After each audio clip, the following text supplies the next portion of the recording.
Hello बच्चों, सब तो पहला सत श्री अकाल। पिछले लैक्चर ਦੇ ਵਿੱਚ ਬੱਚਿਓ ਆਪਾਂ ਭਾਰਤੀ ਸੰਖਿਆ ਪ੍ਰਣਾਲੀ ਤੇ ਅੰਤਰਰਾਸ਼ਟਰੀ ਸੰਖਿਆ ਪ੍ਰਣਾਲੀ ਬਾਰੇ ਗੱਲ ਕਰ ਚੁੱਕੇ ਹਾਂ। ਤੁਸੀਂ ਇਹ ਕਹਿ ਸਕਦੇ ਹੋ ਆਪਾਂ ਐਕਸਰਸਾਈਜ਼ 1.1 ਬਾਰੇ ਗੱਲ ਕੀਤੀ ਹੈ ਤੇ ਬੱਚਿਓ ਇਸ ਲੈਕਚਰ ਦੇ ਵਿੱਚ ਆਪਾਂ ਐਕਸਰਸਾਈਜ਼ 1.2 ਅਭਿਆਸ 1.2 ਦੀ ਗੱਲ ਕਰਨ ਜਾ ਰਹੇ ਹਾਂ। ਅਭਿਆਸ 1.2 ਕੀ ਹੈ ਬੱਚਿਓ? जो वड्डियां संख्यावां ने लखां करोड़ां दियां संख्यावां ने ਉਹਨੂੰ ਆਪਾਂ ਆਪਣੀ ਵਿਵਹਾਰਿਕ ਜ਼ਿੰਦਗੀ ਦੇ ਵਿੱਚ ਆਮ ਜ਼ਿੰਦਗੀ ਦੇ ਵਿੱਚ ਦੈਨਿਕ ਜ਼ਿੰਦਗੀ ਵਿੱਚ ਕਿਵੇਂ ਵਰਤਦੇ ਹਾਂ ਆਪਾਂ ਉਸ ਦੀ ਗੱਲ ਕਰਨੀ ਹੈ ਤੇ ਉਹਦੇ ਕੁਝ ਐਗਜ਼ਾਮਪਲਾਂ ਤੁਹਾਡੇ ਸਾਹਮਣੇ ਪਈਆਂ ਨੇ।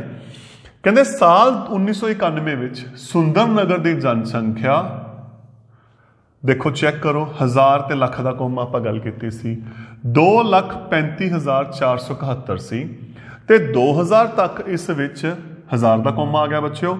72,958 ਦਾ ਵਾਧਾ ਹੋਇਆ, ਵਾਧਾ ਵੱਧ ਗਈ। ਸਾਲ 2001 ਵਿੱਚ ਸ਼ਹਿਰ ਦੀ ਜਨਸੰਖਿਆ ਕਿੰਨੀ ਸੀ? ਤਾਂ ਬੱਚਿਓ ਜਦੋਂ ਸਟੇਟਮੈਂਟ ਆ ਜਾਂਦੀ ਹੈ, ਪੂਰੀ ਰਕਮ ਆ ਜਾਂਦੀ ਹੈ, ਸ਼ਬਦਾਵਲੀ ਆ ਜਾਂਦੀ ਹੈ, ਕੋਈ ਉਲਝਣ ਦੀ ਲੋੜ ਨਹੀਂ।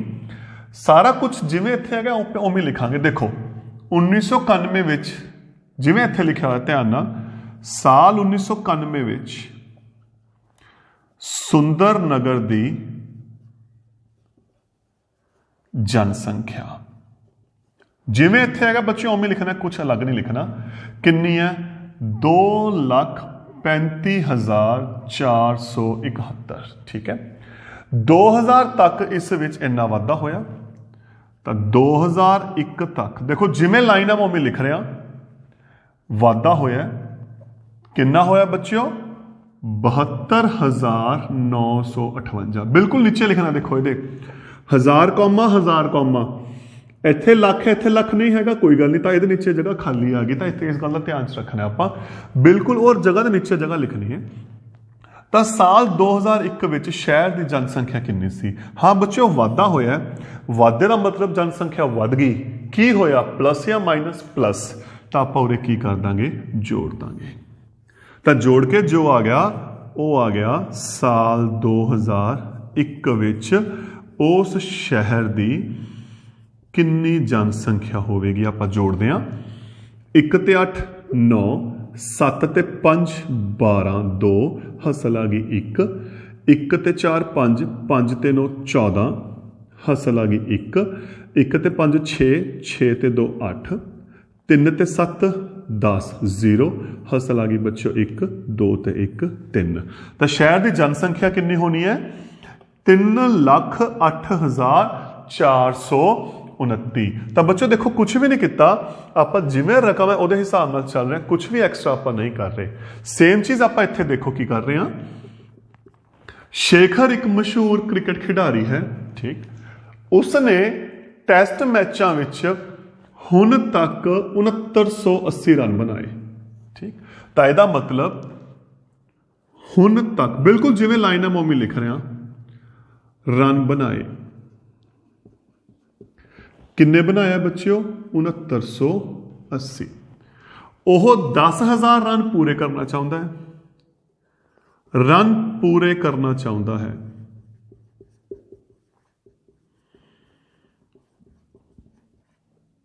ਕਿੰਨੇ? 10,000। ਕੌਮੇ ਜ਼ਰੂਰ ਪਾਇਆ ਕਰੋ, ਚਾਹੇ ਇੱਥੇ ਹੈਗੇ ਕਿ ਨਹੀਂ ਹੈਗੇ, ਇਹਦਾ ਤੁਹਾਡੀ ਗਲਤੀ ਨਹੀਂ ਹੁੰਦੀ। ਉਸ ਨੂੰ ਕਿੰਨੇ ਹੋਰ ਰਨ ਚਾਹੀਦੇ ਨੇ?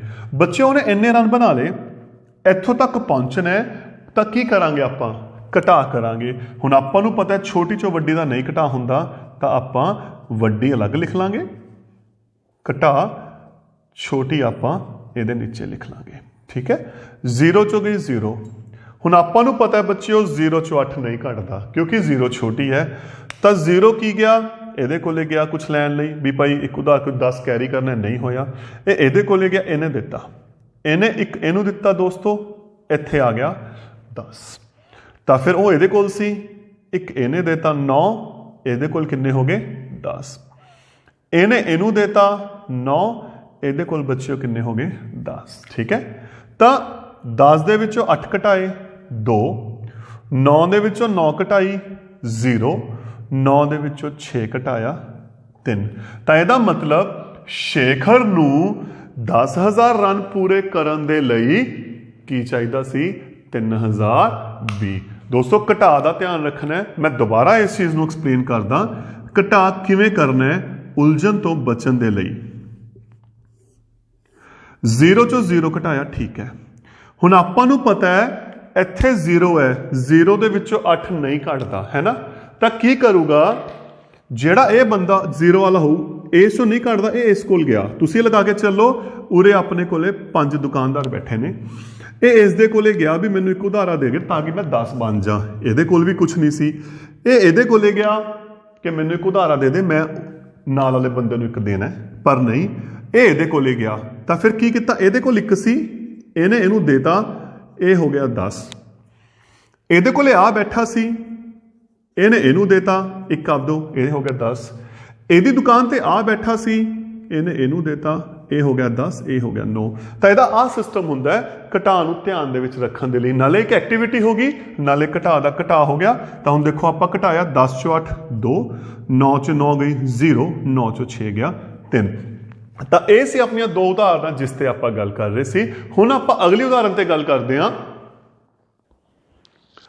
ਹੁਣ ਬੱਚਿਓ ਆਪਾਂ ਜੋ ਗੱਲ ਕਰ ਰਹੇ ਹਾਂ, ਆਪਾਂ ਅਗਲੀ ਉਦਾਹਰਨ ਤੇ ਗੱਲ ਕਰ ਰਹੇ ਹਾਂ। ਇੱਕ ਕੁਝ ਉਦਾਹਰਨ ਹੈ, ਕੁਝ ਕੁ ਤੁਹਾਡੀ ਇਕਾਈ ਦੇ ਕੁਐਸਚਨ ਹੈ, ਮਿਕਸ ਨੇ ਆਪਣੇ ਕੋਲੇ। ਤਾਂ ਕੀ ਕਹਿ ਰਹੇ ਹੈ, ਸ਼ਹਿਰ ਦਾ ਅਖਬਾਰ ਹਰ ਰੋਜ਼ ਛਪਦਾ ਹੈ, ਇੱਕ ਕਾਪੀ ਦੇ 12 ਪੰਨੇ ਹਨ। ਤਾਂ ਪਹਿਲੀ ਲਾਈਨ ਆ ਗਈ, ਠੀਕ। ਤਾਂ ਬੱਚਿਓ ਫਿਰ ਉਮੀਦ, ਜਿਵੇਂ ਮੈਂ ਤੁਹਾਨੂੰ ਕਿਹਾ ਲਾਈਨ ਲਿਖੀ ਹੋਈ ਹੈ, ਇੱਕ ਕਾਪੀ ਦੇ ਪੰਨੇ ਕਿੰਨੇ ਦੇਤੇ 12, ਹਰ ਰੋਜ਼ 11,980 ਕਾਪੀਆਂ ਛਪਦੀਆਂ ਨੇ। ਤਾਂ ਹਰ ਰੋਜ਼ ਕੁੱਲ ਕਿੰਨੇ ਪੰਨੇ ਛਪਣਗੇ। ਹੁਣ ਇੱਕ ਕਾਪੀ ਦੇ ਕਿੰਨੇ ਪੰਨੇ ਹੋ ਗਏ ਬੱਚਿਓ 12। ਕਾਪੀਆਂ ਜਿੰਨੀਆਂ ਪ੍ਰਿੰਟ ਹੁੰਦੀਆਂ ਨੇ, ਪ੍ਰਿੰਟ ਕਾਪੀਆਂ ਦੀ ਗਿਣਤੀ 11,980। ਤਾਂ ਇਹਦਾ ਮਤਲਬ ਇੱਕ ਕਾਪੀ 'ਚ 12 ਪੰਨੇ ਆ ਤੇ ਕਾਪੀਆਂ ਇੰਨੀਆਂ ਨੇ, ਤਾਂ ਉਹ ਕੀ ਕਹਿ ਰਹੇ ਨੇ ਕੁੱਲ ਕਿੰਨੇ ਪੰਨੇ ਛਪਦੇ ਹਨ। ਤਾਂ ਰੋਜ਼ ਕੁੱਲ ਪੰਨਿਆਂ ਦੀ ਗਿਣਤੀ ਜਿਹੜੇ ਛਪਦੇ ਨੇ। ਤਾਂ ਦੇਖੋ ਬੱਚਿਓ ਕੀ ਕਰਾਂਗੇ, ਸੋਚ ਕੇ ਦੇਖੋ। ਤੁਸੀਂ ਬਾਜ਼ਾਰ 'ਚੋਂ ਕਾਪੀ ਲੈ ਕੇ ਆਏ, ਉਸ ਇੱਕ ਕਾਪੀ ਦੇ 80 ਪੇਜ ਨੇ, ਤੁਸੀਂ 10 ਕਾਪੀਆਂ ਖਰੀਦੀਆਂ ਤਾਂ 80 ਪੇਜ ਨੇ, 10 ਕਾਪੀਆਂ ਖਰੀਦੀਆਂ ਨੇ, ਟੋਟਲ ਕਿੰਨੇ ਪੇਜ ਹੋਣਗੇ। ਆਪਾਂ ਕੀ ਕਰਾਂਗੇ ਬੱਚਿਓ, ਗੁਣਾ ਕਰਾਂਗੇ। ਯੈਸ, ਤਾਂ ਆਪਾਂ ਕੀ ਕੀਤੀ ਬੱਚਿਓ, 11,980 ਦੀ 12 ਦੇ ਨਾਲ ਕੀ ਕਰਾਂਗੇ, ਗੁਣਾ ਕਰਾਂਗੇ। ਕਿਵੇਂ ਕਰਦੇ ਹੁੰਦੇ ਆ, 2 ਦੀ 0 ਨਾਲ ਗੁਣਾ ਕੀਤੀ, 2 0 0, 8 ਦੂਣੀ 16 6 ਹਸਲ 1, 9 ਦੂਣੀ 18 ਤੇ 1 19 ਹਸਲ 1, 2 ਏਕਮ 2, 2 ਤੇ 1 3, 2 ਏਕਮ 2, ਇੱਥੇ 0। 1 ਦੀ 0 ਨਾਲ ਕੀਤੀ ਬੱਚਿਓ 1, 1 ਦੀ 8 ਨਾਲ ਕੀਤੀ 8, 1 ਦੀ 9 ਨਾਲ ਕੀਤੀ 9, 1 ਦੀ 1 ਨਾਲ ਕੀਤੀ 1, 1 ਦੀ 1 ਨਾਲ ਕੀਤੀ 1, ਇਹਨੂੰ ਜੋੜ ਕੀਤਾ 0 6, 9 ਤੇ 8 17 ਹਸਲ 1, 1 ਤੇ 3 4, 4 ਤੇ 9 13 ਹਸਲ 1, 1 2 1 4 1। ਤਾਂ ਬੱਚਿਓ ਆਪਣੇ ਕੋਲ ਕੀ ਆ ਗਿਆ ਦੇਖੋ, 1,43,760 ਪੰਨੇ। ਇੱਥੇ ਇੰਟਰਸਟਿੰਗ ਗੱਲ ਬੱਚਿਓ ਹੋਰ ਦੱਸਦਾ, ਗੁਣਾ ਕਰਨ ਦਾ ਇੱਕ ਸੌਖਾ ਤਰੀਕਾ ਵੀ ਦੱਸਦਾ। ਅਗਰ ਤੁਸੀਂ ਗੁਣਾ ਕਰ ਸਕਦੇ ਹੋ ਇਹਦੇ ਵਿੱਚੋਂ, ਤਾਂ ਜੇ ਤੁਹਾਨੂੰ ਦੇਖੋ ਇੱਥੇ ਬੱਚਿਓ ਆਪਾਂ ਕੀ ਕੀਤਾ, ਆਪਾਂ ਪਹਿਲਾਂ 2 ਨਾਲ ਕੀਤਾ, ਫਿਰ ਆਪਾਂ 1 ਨਾਲ ਕੀਤਾ।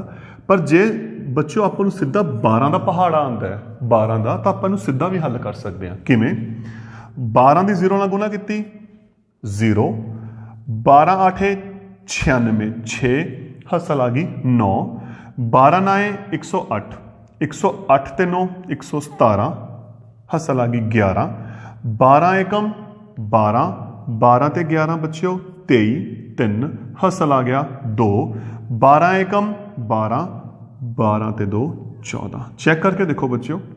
ਤਾਂ ਜਿਹੜੇ ਬੱਚੇ ਨੂੰ 12 ਦਾ ਪਹਾੜਾ ਆਉਂਦਾ ਹੈ, ਉਹ ਸਿੱਧਾ ਵੀ ਇਹਨੂੰ ਹੱਲ ਕਰ ਸਕਦਾ। ਤੇ ਮੈਨੂੰ ਉਮੀਦ ਹੈ ਆਪਾਂ ਤੁਹਾਨੂੰ ਸਾਰਿਆਂ ਨੂੰ 12 ਦੇ ਪਹਾੜੇ ਆਉਂਦੇ ਨੇ, ਤਾਂ ਤੁਹਾਡੀ ਗੁਣਾ ਬਹੁਤ ਸੌਖੀ ਬਣ ਜੂਗੀ। ਠੀਕ, ਹੁਣ ਬੱਚਿਓ ਆਪਾਂ ਅਗਲੇ ਕੁਐਸਚਨ ਤੇ ਆ ਰਹੇ ਹਾਂ। ਇੱਕ ਮਸ਼ੀਨ ਔਸਤ 2825 ਪੇਜ ਇੱਕ ਦਿਨ ਵਿੱਚ ਬਣਾਉਂਦੀ ਹੈ। ਇੱਕ ਦਿਨ ਵਿੱਚ ਬੱਚਿਓ ਕਿੰਨੇ ਪੇਜ ਬਣਾਉਂਦੀ ਹੈ, 2825। ਇੱਕ ਦਿਨ ਵਿੱਚ ਪੇਜ ਕਿੰਨੇ ਬਣਦੇ ਆ, 2825। ਤਾਂ ਜਨਵਰੀ 2006 ਵਿੱਚ ਕਿੰਨੇ ਪੇਜ ਬਣਾਏਗੀ। ਆਪਾਂ ਨੂੰ ਪਤਾ ਹੈ जनवरी विच किन्ने दिन हुंदे ने बच्चों? 31 दिन। 31 दिन हुंदे ना, तो इहदा मतलब 31 दिनां विच कुल किन्ने पेज बननगे? 2825 दी 31 दे नाल की होगी बच्चों? गुना। 1 5 5 1 दूनी 2 1 8 8 1 दूनी 2 0 5 ती है 15 5 हसल 1 3 दूना 6 6 ते 1 7 8 ती है 24 हसल 2 3 दूना 6 ते 2 8 5 2 ते 5 7 8 ते 7 15 1 3 ते 4 7 8 तो यदा मतलब बच्चों कुल किन्ने पेज बननगे? 87,575 पेज।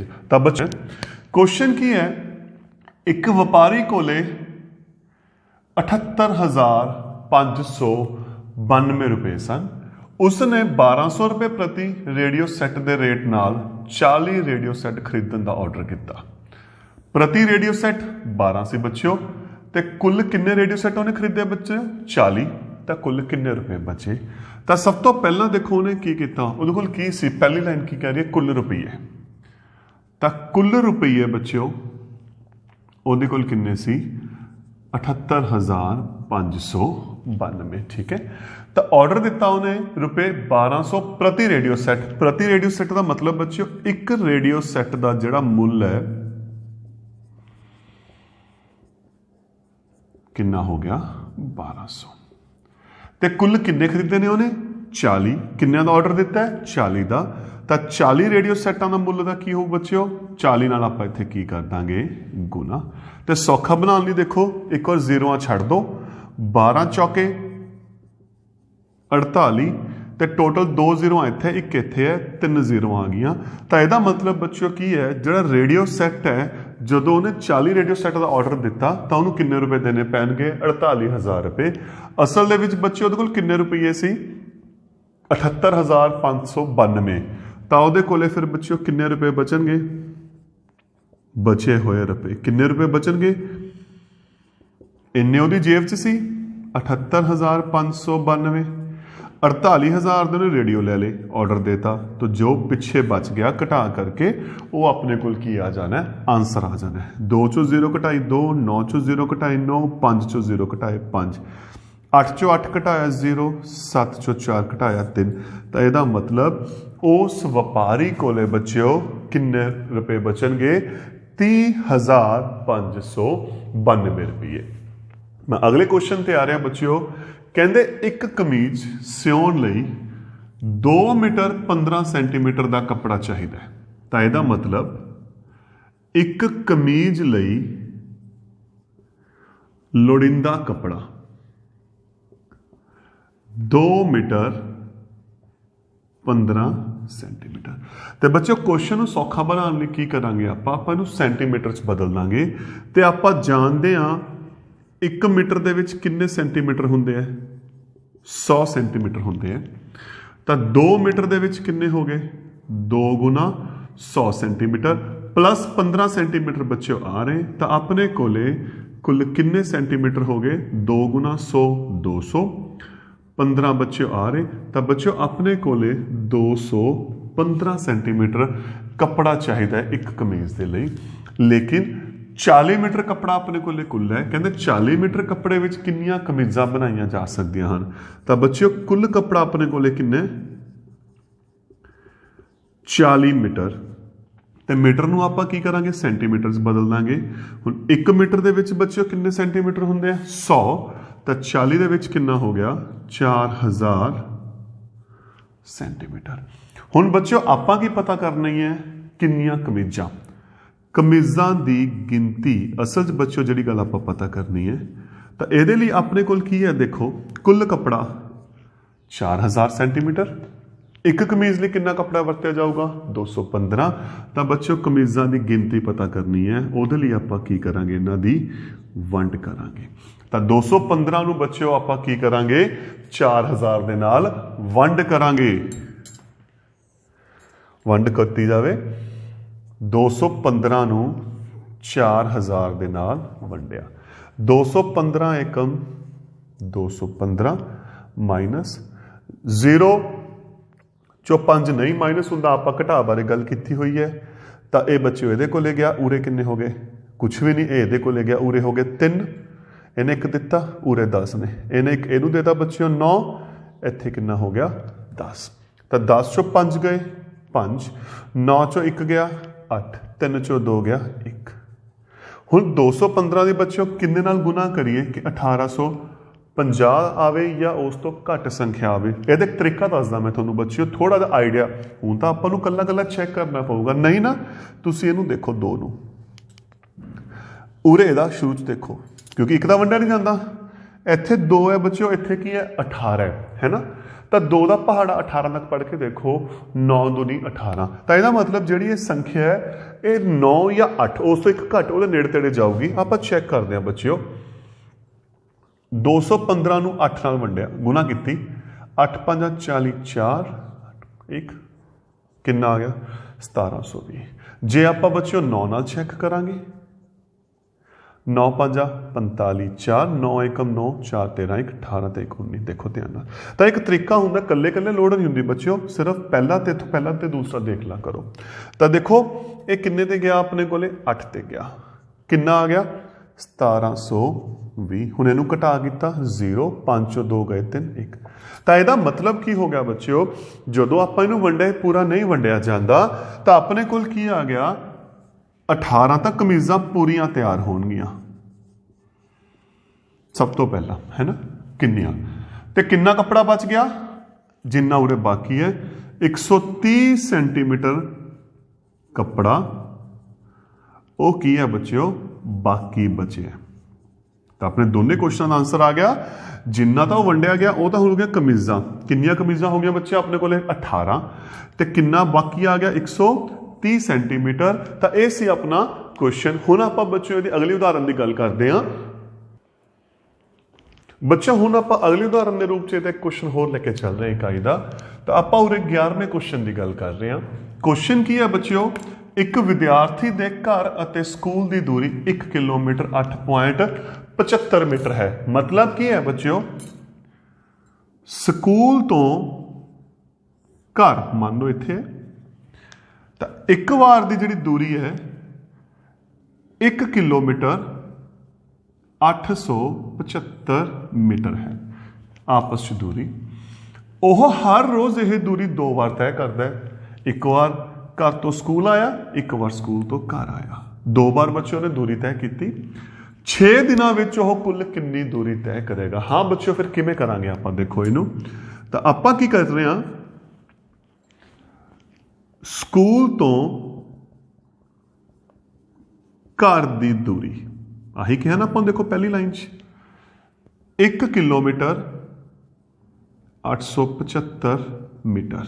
तो बच्चों आपां नूं पता है 1 किलोमीटर दे विच 1000 मीटर होंदे ने, 1000 मीटर होंदे ने। तो हुण इत्थे देखो 1 किलोमीटर 1000 मीटर 875 मीटर बच्चों आ रहे। तो जदों आपां जोड़िया अपने कोले किन्ने मीटर आ गया 1875 मीटर की बच्चों की आ गई दूरी आ गई। हुण ये तो हो गई एक बार दी, वो बच्चा सुबह उठा घर तो स्कूल गया, हुण वो वापिस भी आया। तो एक दिन विच बच्चे ने दूरी किन्ने बार तय की है 2 बार। एक दिन विच तय की दूरी बच्चों फिर आप 1875 गुना 2 गुना करांगे, 5 दूनी 10 0 हसल 1, 7 दूनी 14 ते 1 15 5 हसल 1, 8 दूनी 16 ते 1 17 7 हसल 1, 2 एकम 2 ते 1 3, 3750 मीटर 3750 मीटर। हुण आपां की पता करना है, 6 दिनां विच तय की दूरी। तो 6 दिनां विच तय की दूरी बराबर है 3750 गुना 6। हुण आपां की करांगे 6 नाल गुना करांगे, 6 0 0 6 5 30 0 हसल 3, 6 7 42 3 45 5 हसल 4, 6 3 18 18 ते 4 22 22,500 500 मीटर जो उसने कुल दूरी 6 दिनों ਦੇ ਵਿੱਚ ਤੈਅ ਕੀਤੀ 22,500 ਮੀਟਰ। ਹੁਣ ਅਗਲੇ ਕੁਐਸਚਨ ਤੇ ਆਪਾਂ ਗੱਲ ਕਰਦੇ ਹਾਂ। ਜੋ ਅਗਲਾ ਕੁਐਸਚਨ ਹੈ, ਇੱਕ ਬਰਤਨ ਵਿੱਚ 4 ਲੀਟਰ 500 ਮਿਲੀਲੀਟਰ ਦਹੀਂ ਹੈ। ਹੱਲ, ਬਰਤਨ ਵਿੱਚ ਕੁੱਲ ਦਹੀਂ ਕਿਹਦੇ ਬਰਾਬਰ ਹੈ? 4 ਲੀਟਰ 500 ਮਿਲੀਲੀਟਰ। ਇਸ ਨੂੰ ਆਪਾਂ ਹੁਣ ਕੀ ਕਰਾਂਗੇ? ਲੀਟਰਾਂ 'ਚ ਬਦਲਾਂਗੇ ਮਿਲੀਲੀਟਰਾਂ 'ਚ। ਆਪਾਂ ਨੂੰ ਪਤਾ ਹੈ 1 ਲੀਟਰ 'ਚ 1000 ਮਿਲੀਲੀਟਰ ਹੁੰਦੇ ਨੇ, ਤਾਂ ਆਪਣੇ ਕੋਲ ਕੀ ਹੈ? 4 ਲੀਟਰ, ਤੇ 4 ਲੀਟਰ 'ਚ ਫਿਰ ਕਿੰਨਾ ਹੋ ਗਿਆ? 4000 ਮਿਲੀਲੀਟਰ ਪਲੱਸ 500, 4500 ਮਿਲੀਲੀਟਰ ਆਪਣੇ ਕੋਲ ਕੀ ਹੋ ਗਿਆ? ਬਰਤਨ ਵਿੱਚ ਕੁੱਲ ਦਹੀਂ। ਹੁਣ ਕੀ ਕਰਨਾ ਹੈ? 25 ਮਿਲੀਲੀਟਰ ਵਾਲੀ ਸਮਰੱਥਾ ਵਾਲੇ ਕਿੰਨੇ ਗਲਾਸ ਭਰੇ ਜਾ ਸਕਦੇ ਹੈ? ਤਾਂ ਇਹਦਾ ਮਤਲਬ ਇੱਕ ਗਲਾਸ ਦੀ ਮਾਤਰਾ ਜਾਂ ਸਮਰੱਥਾ ਕਿੰਨੀ ਹੋਗੀ? 25 ਮਿਲੀਲੀਟਰ। ਹੁਣ ਆਪਾਂ ਕੀ ਪਤਾ ਕਰਨਾ ਹੈ? ਗਿਲਾਸਾਂ ਦੀ ਗਿਣਤੀ, ਗਿਲਾਸਾਂ ਦੀ ਸੰਖਿਆ ਆਪਾਂ ਕੀ ਕਰਨੀ ਹੈ? ਪਤਾ ਕਰਨੀ ਹੈ। ਤਾਂ ਕੀ ਕਰਾਂਗੇ? ਇਹਨਾਂ ਦੀ ਵੰਡ ਕਰਾਂਗੇ। 4500 ਨੂੰ 25 ਨਾਲ ਵੰਡ ਕਰਾਂਗੇ। ਆਓ ਵੰਡ ਕਰੀਏ। 25 ਬਾਹਰ, ਭਾਜਕ 4500 ਹੋ ਗਿਆ ਆਪਣੇ ਕੋਲੇ ਭਾਜਫਲ। 25 ਦਾ ਕਰਦੇ ਹਾਂ, ਪਹਾੜਾ ਕਰੋ। 25 ਏਕਮ 25 ਮਾਈਨਸ 5 ਚੋਂ 5 ਘਟਾਏ 0, 4 ਚੋਂ 2 ਘਟਾਏ 2, 1 0 ਨੀਚੇ। ਹੁਣ 25 ਦਾ ਪਹਾੜਾ ਫਿਰ ਪੜੋ, ਕਿੰਨੇ ਤੇ 200 ਆ ਰਿਹਾ ਹੈ? 25 8। ਜਦੋਂ ਪਹਾੜਾ ਪੜੋਗੇ ਤਾਂ 25 8 200, 200 ਚੋਂ 200 ਘਟਾਇਆ 0, ਆ 0 ਚਲੀ ਗਈ ਉੱਪਰ। ਤਾਂ ਆਪਣੇ ਕੋਲੇ ਵੰਡਨ ਤੋਂ ਬਾਅਦ ਕੀ ਆ ਗਿਆ? 180। ਤਾਂ ਇਹਦਾ ਮਤਲਬ ਜੋ 4500 ਮਿਲੀਲੀਟਰ ਦਹੀਂ ਹੈ, 25 ਮਿਲੀਲੀਟਰ ਵਾਲੇ ਕਿੰਨੇ ਗਲਾਸਾਂ ਦੇ ਵਿੱਚ ਭਰਿਆ ਜਾਣਾ ਹੈ? 180 ਗਲਾਸਾਂ ਦੇ ਵਿੱਚ ਭਰਿਆ ਜਾਣਾ ਹੈ। ਤਾਂ ਇਹ ਹੈ ਦੋਸਤੋ ਆਪਣਾ ਸੰਖਿਆਵਾਂ ਦੀ ਦੈਨਿਕ ਜੀਵਨ ਵਿੱਚ ਵਰਤੋਂ। ਬੱਚਿਓ, ਪਿਛਲੇ ਪਾਰਟ 'ਚ ਜੋ ਆਪਾਂ ਗੱਲ ਕੀਤੀ ਸੀ, ਆਪਾਂ ਸੰਖਿਆਵਾਂ ਦੀ ਪ੍ਰੈਕਟੀਕਲ ਲਾਈਫ 'ਚ ਵਰਤੋਂ ਦੀ ਗੱਲ ਕੀਤੀ ਸੀ।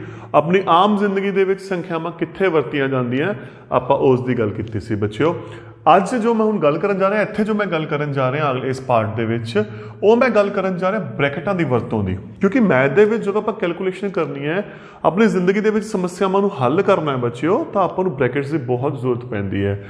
ਕਿਉਂਕਿ ਬ੍ਰੈਕਟ ਦਾ ਮਤਲਬ ਇਹ ਹੁੰਦਾ, ਸਭ ਤੋਂ ਪਹਿਲਾਂ ਅਗਰ ਕਿਸੇ ਸਮੀਕਰਨ ਦੇ ਵਿੱਚ, ਸਵਾਲ ਦੇ ਵਿੱਚ ਬ੍ਰੈਕਟ ਆ ਗਈ ਨਾ, ਤਾਂ ਆਪਾਂ ਪਹਿਲਾਂ ਬ੍ਰੈਕਟ ਨੂੰ ਹੱਲ ਕਰਾਂਗੇ। ਇਹ ਸਭ ਤੋਂ ਪਹਿਲਾ ਰੂਲ ਹੈ ਬੱਚਿਓ। ਹੁਣ ਕਿਵੇਂ ਕਰਾਂਗੇ? ਆਪਾਂ ਕੁਝ ਉਦਾਹਰਨਾਂ ਲੈ ਕੇ ਬੱਚਿਓ ਇਸ ਤੇ ਵਰਕ ਕਰ ਰਹੇ ਹਾਂ। ਮੈਂ ਇੱਕ ਉਦਾਹਰਨ ਲੈ ਰਿਹਾ ਛੋਟੀ ਜੀ, 4 ਗੁਣਾ 7 ਮਾਈਨਸ 5। ਮੰਨ ਲਓ ਇਹ ਆ ਗਿਆ। ਨੋ ਡਾਊਟ ਆਪਾਂ ਇਹਨੂੰ ਘਟਾ ਕੇ ਹੱਲ ਕਰ ਸਕਦੇ ਹਾਂ। ਦੇਖੋ, ਇੱਕ ਤਰੀਕਾ ਤਾਂ ਬੱਚਿਓ ਕੀ ਹੋ ਗਿਆ? ਪਹਿਲਾਂ ਬ੍ਰੈਕਟ ਹੱਲ ਕਰੋ। 7 ਚੋਂ 5 ਘਟਾਏ 2, 4 ਦੂਣੀ 8, ਹੈ ਨਾ। ਦੂਜਾ ਤਰੀਕਾ ਇਹਦਾ ਕੀ ਹੋ ਗਿਆ? ਜਦੋਂ ਮੈਂ ਦੂਸਰੇ ਤਰੀਕੇ ਦੀ ਗੱਲ ਕਰਦਾ ਤਾਂ ਬੱਚਿਓ ਆਪਾਂ ਕੀ ਕਰਦੇ ਹੁੰਦੇ ਆ, ਕਿਉਂਕਿ ਆਹ ਦੋਨੇ ਰਕਮਾਂ ਬ੍ਰੈਕਟ 'ਚ ਹੈ, ਆਹ ਇਸ ਚੋਂ ਕੀ ਪਈ ਹੈ? ਬਾਹਰ ਪਈ ਹੈ। ਤਾਂ ਪਹਿਲਾਂ ਇਹਦੇ ਨਾਲ ਗੁਣਾ ਕਰੋ, ਕਿਉਂਕਿ ਇਹਦੀ ਗੁਣਾ ਦੋਹਾਂ ਦੇ ਨਾਲ ਹੈ। 4 ਦੀ ਗੁਣਾ 7 ਦੇ ਨਾਲ। ਉਦੋਂ ਬਾਅਦ ਬੱਚਿਓ ਨਿਸ਼ਾਨ ਮਾਈਨਸ ਦਾ ਉਵੇਂ ਦਾ ਉਵੇਂ, ਫਿਰ ਇਹ ਬਾਹਰਲੇ ਦੀ ਰਕਮ ਅੰਦਰਲੇ ਨਾਲ। 4 ਦੀ ਗੁਣਾ ਬੱਚਿਓ 5 ਨਾਲ। ਤਾਂ ਦੇਖੋ 7 ਚੌਕਾ 28, 5 ਚੌਕਾ 20, 28 ਚੋਂ 20 ਘਟਾਏ ਬੱਚਿਓ ਕਿੰਨਾ ਆ ਗਿਆ? 8 ਆ ਗਿਆ। ਤਾਂ ਦੇਖੋ ਦੋਨੋਂ ਕੇਸਿਸ ਦੇ ਵਿੱਚ ਬੱਚਿਓ ਆਪਣਾ ਆਨਸਰ ਕੀ ਹੈ? ਸੇਮ ਆਉਂਦਾ ਹੈ। ਇੱਥੇ ਥੋੜਾ ਜਿਹਾ ਫਰਕ ਕੀ ਪੈ ਗਿਆ? ਕੈਲਕੂਲੇਸ਼ਨ ਸੌਖੀ ਹੋ ਗਈ। ਇੱਥੇ ਕੀ ਹੋ ਗਿਆ? ਥੋੜਾ ਜਿਹਾ ਕੈਲਕੂਲੇਸ਼ਨ ਆਪਣੀ ਵੱਧ ਗਈ। ਲੇਕਿਨ ਮੇਨ ਮਕਸਦ ਜੋ ਹੈ ਇਸ ਲੈਕਚਰ 'ਚ ਮੇਰਾ ਸਿਖਾਉਣ ਦਾ, ਆਪਾਂ ਬ੍ਰੈਕਟ ਨੂੰ ਕਿਵੇਂ ਵਰਤਣਾ ਹੈ, ਇਸ ਅਕੋਰਡਿੰਗ ਬ੍ਰੈਕਟ ਨੂੰ ਕਿਵੇਂ ਵਰਤਣਾ ਹੈ, ਮੇਰਾ ਮਕਸਦ ਬੱਚਿਓ ਉਹ ਹੈ ਤੁਹਾਨੂੰ ਸਿਖਾਉਣ ਦਾ। ਹੁਣ ਉਦਾਹਰਨ ਮੈਂ ਇੱਕ ਹੋਰ ਲੈ ਕੇ ਚੱਲ ਰਿਹਾ। 9 ਦੀ ਗੁਣਾ ਕੀਤੀ 20 ਪਲੱਸ 5 ਦੇ ਨਾਲ। ਤਾਂ ਬੱਚਿਓ ਫਿਰ ਆਪਾਂ ਕੀ ਕਰਾਂਗੇ? ਜੋ ਬ੍ਰੈਕਟ ਖੋਲਾਂਗੇ, ਬ੍ਰੈਕਟ ਖੋਲਣੀ ਸਿਖਾ ਰਿਹਾ। 9 ਦੀ ਗੁਣਾ ਕੀਤੀ ਬੱਚਿਓ 20 ਨਾਲ, ਪਲੱਸ 9 ਦੀ ਗੁਣਾ ਫਿਰ ਕਿਹਦੇ ਨਾਲ ਹੋਗੀ? 5 ਨਾਲ। 9 दूनी 18 1 0 ओमे दी ओमे 9 5 45 ਇਹਨੂੰ ਇਹਦੇ ਵਿੱਚੋਂ ਜੋੜੋ ਤਾਂ ਜੋੜ ਕੇ ਬੱਚਿਓ ਕੀ ਆ ਜਾਂਦਾ ਹੈ 225 ਤੇ ਜੋੜਨ ਦੇ ਲਈ ਤੁਹਾਨੂੰ ਪਤਾ ਹੈ ਤੁਸੀਂ ਕਾਲਮ ਵਾਲੀ ਵਿਧੀ ਵੀ ਕੀਤੀ ਹੋਈ ਹੈ ਖੜਵੇਂ ਲੋਟ 0 5 8 4 12 1 ਹਸਲ ਠੀਕ ਹੈ ਨਹੀਂ ਆਪਾਂ ਸਿੱਧਾ ਵੀ ਕਰ ਸਕਦੇ ਹਾਂ ਅਖੀਰਲੇ ਚ ਅਖੀਰਲਾ ਜੋੜੋ 0 + 5 5 8 4 8 4 12 2 ਹਸਲ 1 ਆ ਕੱਲਾ ਬਚ ਗਿਆ ਕਿਉਂਕਿ ਉਰੇ ਤੀਜਾ ਅੰਕ ਨਹੀਂ ਹੈਗਾ 1 ਤੇ 1 2 ਤਾਂ ਤੁਹਾਡੀ ਮਰਜ਼ੀ ਹੈ ਬੱਚਿਓ ਤੁਸੀਂ ਡਾਇਰੈਕਟ ਵੀ ਇਹਨੂੰ ਜੋੜ ਸਕਦੇ ਹੋ ਅਗਰ ਤੁਹਾਨੂੰ ਲੱਗਦਾ ਤੁਹਾਨੂੰ ਆਏ ਸਮੱਸਿਆ ਆ ਰਹੀ ਹੈ ਤੁਸੀਂ ਇਸ ਨੂੰ ਇਸ ਅਕੋਰਡਿੰਗ ਵੀ ਜੋੜ ਸਕਦੇ ਹੋ ਹੁਣ ਮੈਂ ਕੁਝ ਹੋਰ ਉਦਾਹਰਨ ਲੈ ਰਿਹਾ ਦੇਖੋ ਇੱਥੇ ਤਾਂ ਆਪਾਂ ਕੀ ਕੀਤਾ ਹੋਇਆ ਸੀ ਬੱਚਿਓ ਬ੍ਰੈਕਟ ਦੇ ਰੱਖੀ ਸੀ ਪਰ ਅਗਰ ਬ੍ਰੈਕਟ ਨਹੀਂ ਦਿੱਤੀ ਹੋਈ ਆਪਣੇ ਕੋਲੇ ਆ ਗਿਆ 7 × 102 7 × 102 ਤਾਂ ਆਪਾਂ ਇਹਨੂੰ ਕਿਵੇਂ ਹੱਲ ਕਰਾਂਗੇ ਤਾਂ ਆਪਣੀ ਫਿਰ ਕੋਸ਼ਿਸ਼ ਬੱਚਿਓ ਕੀ ਰਹਿੰਦੀ ਹੈ 102 ਬਹੁਤ ਵੱਡੀ ਰਕਮ ਹੈ ਲੇਕਿਨ ਆਪਾਂ ਨੂੰ ਪਤਾ 100 ਦੇ ਨਜ਼ਦੀਕ ਹੈ ਤਾਂ ਇਹਨੂੰ ਆਪਾਂ 100 ਦੇ ਹਿਸਾਬ ਨਾਲ ਲਿਖਾਂਗੇ ਤਾਂ 100 ਦੇ ਹਿਸਾਬ ਨਾਲ ਬੱਚਿਓ ਆਪਾਂ ਇਹਨੂੰ ਕੀ ਲਿਖ ਸਕਦੇ ਹਾਂ 100 + 2 100 + 2 ਤਾਂ ਫਿਰ ਉਦੋਂ ਬਾਅਦ ਓਮੀ ਕਿਉਂਕਿ 7 ਦੀ ਗੁਣਾ 102 ਨਾਲ ਹੈ ਤੇ ਜੇ ਉਹ 102 ਨਾਲ ਹੈ ਤਾਂ 102 ਨੂੰ ਜਿਵੇਂ ਵੀ ਲਿਖਾਂਗੇ ਉਹ ਹਰੇਕ ਰਕਮ ਦੇ ਨਾਲ 7 ਦੀ ਕੀ ਹੋਣੀ ਹੈ ਗੁਣਾ ਹੋਣੀ ਹੈ ਤਾਂ 7 ਨੂੰ ਆਪਾਂ ਬੱਚਿਓ ਫਿਰ ਕੀ ਕੀਤਾ ਪਹਿਲਾਂ 100 ਨਾਲ ਗੁਣਾ ਕੀਤੀ ਫਿਰ ਆਪਾਂ 7 ਨੂੰ 2 ਨਾਲ ਗੁਣਾ ਕੀਤੀ 7 ਏਕਮ 7 2 0 7 दूनी 14 ਤੇ ਜੋੜ ਕੇ ਬੱਚਿਓ ਆਪਣੇ ਕੋਲ ਕਿੰਨਾ ਆ ਗਿਆ 714 ਹੋਰ ਦੇਖੋ ਬੱਚਿਓ ਕਿਉਂਕਿ ਇਹ ਬਹੁਤ ਇੰਪੋਰਟੈਂਟ ਚੀਜ਼ ਹੈ ਅਗਲੀਆਂ ਕਲਾਸਾਂ ਦੇ ਵਿੱਚ ਹੱਲ ਕਰਨ ਦੇ ਲਈ ਕੁਸ਼ਚਨਾਂ ਨੂੰ ਹੱਲ ਕਰਨ ਦੇ ਲਈ ਤੇ ਮੈਂ ਕੁਝ ਉਦਾਹਰਨਾਂ ਬੱਚਿਓ ਹੋਰ ਲੈ ਰਿਹਾ ਹੁਣ ਮੈਂ ਲਿਖ ਲਿਆ ਜਿਵੇਂ 9 × 98 98 ਲਿਖ ਲਿਆ ਨਾ ਤਾਂ ਦੇਖੋ ਧਿਆਨ ਨਾਲ 98 ਨੂੰ ਬੱਚਿਓ ਆਪਾਂ ਕੀ ਲਿਖ ਸਕਦੇ ਹਾਂ 100 - 2 ਤਾਂ ਜਦੋਂ ਆਪਾਂ 9 ਦੀ 100 ਨਾਲ ਗੁਣਾ ਕਰਾਂਗੇ ਤਾਂ ਇਹ ਹੋ ਗਿਆ 9 × 100 ਮਾਈਨਸ ਹੁਣ ਆਪਾਂ 9 ਦੀ ਗੁਣਾ ਕੀਤੀ 2 ਨਾਲ 9 × 2 9 ਏਕਮ 9 2 0 9 दूनी 18 ਤੇ 900 ਦੇ ਵਿੱਚੋਂ 18 ਘਟਾਵਾਂਗੇ ਬੱਚਿਓ ਮੈਂ ਤੁਹਾਨੂੰ ਘਟਾ ਕੇ ਦਿਖਾਣਾ ਆਪਾਂ ਨੂੰ ਪਤਾ ਹੈ 0 ਚੋਂ 8 ਨਹੀਂ ਘਟਦਾ ਤੇ ਤੁਹਾਨੂੰ ਮੈਂ ਐਕਟੀਵਿਟੀ ਦੱਸੀ ਹੋਈ ਹੈ ਉਹ ਇਹਦੇ ਕੋਲ ਗਿਆ ਇਹਦੇ ਕੋਲ ਵੀ ਨਹੀਂ ਹੈਗਾ ਇਹਦੇ ਕੋਲ ਗਿਆ ਇਹਨੇ ਇਹਨੂੰ ਇੱਕ ਉਦਾਹਰਨ ਦਿੱਤਾ ਤਾਂ ਇਹਦੇ ਕੋਲੇ 8 ਰਹਿ ਗਏ ਬੱਚਿਓ ਇਹਦੇ ਕੋਲ ਕੀ ਹੋ ਗਿਆ 10 ਹੁਣ ਇਹ ਇਹਦੇ ਕੋਲੇ ਲੈਣ ਆਇਆ ਇੱਕ ਇਹਨੇ ਉਦਾਹਰਨ ਦਿੱਤਾ 9 ਇਹਦੇ ਕੋਲ ਕਿੰਨੇ ਹੋ ਗਏ ਬੱਚਿਓ 10 ਤਾਂ 10 ਚੋਂ 8 ਘਟਾਏ 2 9 ਚੋਂ 1 ਘਟਾਈ 8 8 ਹੋਵੇਂ 2 ਤਾਂ ਜਦੋਂ ਆਪਾਂ ਬੱਚਿਓ ਘਟਾ ਕੀਤਾ ਆਪਣੇ ਕੋਲ ਕਿੰਨਾ ਆ ਗਿਆ 882 ਤਾਂ ਇਹ ਸੀ ਬੱਚਿਓ ਆਪਣੇ ਕੋਲ 1-2 ਕੁਐਸਚਨਸ ਮੈਂ ਥੋੜਾ ਜਿਹਾ ਕੈਲਕੂਲੇਸ਼ਨ ਨੂੰ ਵੱਡੀ ਕਰ ਰਿਹਾ ਸੰਖਿਆਵਾਂ ਨੂੰ ਥੋੜਾ ਜਿਹਾ ਵੱਡੇ ਰੂਪ 'ਚ ਕਰ ਰਿਹਾ ਇਸ ਨੂੰ ਹੋਰ ਕਲੀਅਰ ਕਰਨ ਦੇ ਲਈ ਤਾਂ ਬੱਚਿਓ ਆਪਣੇ ਕੋਲ ਇੱਕ ਉਦਾਹਰਨ ਹੋਰ ਹੈ 17 × 109 ਤਾਂ ਦੇਖੋ ਧਿਆਨ ਨਾਲ 109 ਨੂੰ ਆਪਾਂ ਕਿਉਂਕਿ 17 ਛੋਟੀ ਰਕਮ ਹੈ 109 ਨੂੰ ਆਪਾਂ ਕੀ ਲਿਖ ਸਕਦੇ ਹਾਂ 100 + 9 ਤਾਂ ਫਿਰ ਬੱਚਿਓ ਉਮੀ 17 ਦੀ ਗੁਣਾ ਕਿਹਦੇ ਨਾਲ ਕੀਤੀ ਆਪਾਂ 100 ਨਾਲ ਪਲੱਸ ਓਮੇ ਦਾ ਓਮੇ ਹੁਣ ਬੱਚਿਓ ਆਪਾਂ 17 ਦੀ ਗੁਣਾ ਕਿੰਨੇ ਨਾਲ ਕੀਤੀ 9 ਨਾਲ 17 ਏਕਮ 17 100 17 ਦੀ 9 ਨਾਲ ਗੁਣਾ ਕਰੋ 17 ਦਾ ਪਹਾੜਾ ਤੁਹਾਨੂੰ ਸਾਰਿਆਂ ਨੂੰ ਆਉਂਦਾ ਬੱਚਿਓ 153 ਹੁਣ ਜਦੋਂ ਆਪਾਂ ਇਹਨਾਂ ਨੂੰ ਜੋੜਾਂਗੇ ਬੇਟਾ 0 ਤੇ 3 3 0 ਤੇ 5 5 7 ਤੇ 1 8 1 ਤਾਂ ਆਪਣੇ ਕੋਲੇ ਕਿੰਨਾ ਆਨਸਰ ਆ ਗਿਆ 1853 ਇਹਦਾ ਕੀ ਆ ਗਿਆ ਆਨਸਰ ਆ ਗਿਆ ਇਹ ਤਾਂ ਸੀ ਇੱਕ ਰਕਮ ਦੀ ਇੱਕ ਰਕਮ ਨਾਲ ਮਤਲਬ ਇੱਕ ਬ੍ਰੈਕਟ ਹੱਲ ਕਰ ਰਹੇ ਸੀ ਲੇਕਿਨ ਬੱਚਿਓ ਅਗਰ ਕੁਐਸਚਨ ਆ ਗਿਆ ਦੋ ਬ੍ਰੈਕਟ ਵਾਲਾ 102 × 103 ਹੁਣ ਇਹ ਆ ਗਿਆ ਇਹਨੂੰ ਕਿਵੇਂ ਹੱਲ ਕਰੋਗੇ ਇਹਨੂੰ ਆਪਾਂ ਅਗਰ ਇੱਕ ਬ੍ਰੈਕਟ ਦੇ ਵਿੱਚ ਹੱਲ ਕਰਨਾ ਹੈ ਤਾਂ ਦੇਖੋ ਇਹਨੂੰ ਆਪਾਂ 100 + 2 ਲਿਖ ਕੇ +2 ਆਪਾਂ ਆ ਵੀ ਕਰ ਸਕਦੇ ਹਾਂ ਇਹਨੂੰ ਆਪਾਂ 2-3 ਤਰੀਕੇ ਨਾਲ ਕਰਦੇ ਹਾਂ ਤਾਂ ਕਿ ਤੁਹਾਨੂੰ ਜਲਦੀ ਕਲੀਅਰ ਹੋ ਜਾਏ ਮੈਂ ਪਹਿਲਾਂ ਇੱਕ ਤਰੀਕੇ ਨਾਲ ਕਰ ਰਿਹਾ ਮੈਂ ਕੀ ਕੀਤਾ ਮੈਂ 102 ਨੂੰ ਤੋੜਤਾ 100 ਤੇ 2 ਦੇ ਵਿੱਚ ਠੀਕ ਹੋ ਗਿਆ ਹੁਣ ਆਪਾਂ ਕੀ ਕਰਾਂਗੇ ਫਿਰ ਗੁਣਾ ਕਰਨੀ ਹੈ ਫਰਕ ਕੀ ਪੈ ਗਿਆ ਇੱਥੇ ਗੁਣਾ ਪਹਿਲੇ ਨੰਬਰ ਤੇ ਹੈ ਤੇ ਇਸ 'ਚ ਗੁਣਾ ਕਿਸ 'ਚ ਆ ਗਈ ਦੂਜੇ ਨੰਬਰ 'ਚ ਕੋਈ ਗੱਲ ਨਹੀਂ ਹੁਣ ਇਹਦੀ ਗੁਣਾ ਪਹਿਲਾਂ ਇਹਦੇ ਨਾਲ ਫਿਰ ਇਹਦੀ ਗੁਣਾ ਇਹਦੇ ਨਾਲ ਤਾਂ ਬੱਚਿਓ ਆਪਣੇ ਕੋਲ ਕੀ ਬਣ ਗਿਆ ਪਹਿਲਾਂ 100 ਦੀ ਗੁਣਾ 103 ਨਾਲ ਕਿਉਂਕਿ ਬ੍ਰੈਕਟ ਦੇ ਬਾਹਰ ਹੈ ਫਿਰ 2 ਦੀ ਗੁਣਾ 103 ਦੇ ਨਾਲ 103 ਦੀ 1 ਨਾਲ ਗੁਣਾ ਕੀਤੀ 103 2 ਜ਼ੀਰੋਆਂ ਓਮੇ ਦੀਆਂ ਓਮੇ ਪਲੱਸ ਇਹਦੇ ਨਾਲ ਗੁਣਾ ਕੀਤੀ 206 ਤਾਂ ਜਦੋਂ ਆਪਾਂ ਇਹਨੂੰ ਜੋੜਿਆ ਬੱਚਿਓ ਆਪਣੇ ਕੋਲੇ ਆ ਗਿਆ 10,506। ਇਹ ਹੋ ਗਿਆ ਇਹਦਾ ਇੱਕ ਤਰੀਕਾ ਜਿਹਦੇ ਵਿੱਚ ਮੈਂ ਕੀ ਕੀਤਾ ਸੀ, ਮੈਂ ਬੱਚਿਓ 102 ਨੂੰ ਤੋੜਿਆ ਸੀ, ਹੈ ਨਾ। ਤਾਂ ਹੁਣ ਕਿਉਂਕਿ ਇਹ ਤੁਹਾਡੀ ਮਰਜ਼ੀ ਹੈ ਤੁਸੀਂ ਕਿਵੇਂ ਕਰਨਾ ਹੈ, ਤੁਸੀਂ ਕਿਹਨੂੰ ਤੋੜਨਾ ਹੈ, ਗੱਲ ਤਾਂ ਆਪਾਂ ਬ੍ਰੈਕਟਸ ਹੀ ਕਰਨੀ ਹੈ। ਦੂਜੇ ਜਾਂ ਦੀ ਆਪਸ਼ਨ ਦੇ ਵਿੱਚ ਕੀ ਕੀਤਾ ਬੱਚਿਓ, ਫਿਰ ਮੈਂ ਹੁਣ ਅਗਲੇ ਦੇ ਵਿੱਚ 103 ਨੂੰ ਤੋੜ ਰਿਹਾ ਤਾਂ 103 ਹੋ ਗਿਆ ਆਪਣੇ ਕੋਲੇ 100 + 3, ਹੈ ਨਾ।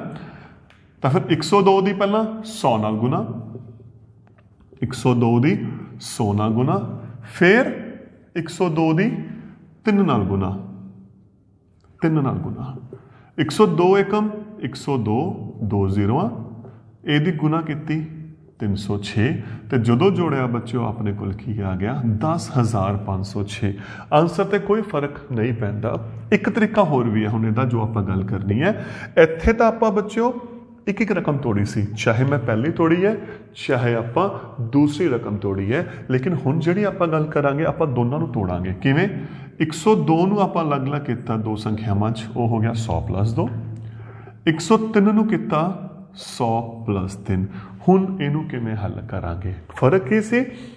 ਇੱਥੇ ਇੱਕ ਇੱਕ ਰਕਮ ਸੀ, ਇੱਕ ਰਕਮ 2 ਨਾਲ ਗੁਣਾ ਹੋ ਰਹੀ ਸੀ, ਇੱਕ ਰਕਮ 2 ਨਾਲ ਗੁਣਾ ਹੋ ਰਹੀ ਸੀ, ਲੇਕਿਨ ਇੱਥੇ ਦੋ ਰਕਮਾਂ 2 ਦੇ ਨਾਲ ਗੁਣਾ ਹੋ ਰਹੀਆਂ ਨੇ। ਠੀਕ ਹੈ, ਤਾਂ ਕਿਵੇਂ ਕਰਾਂਗੇ?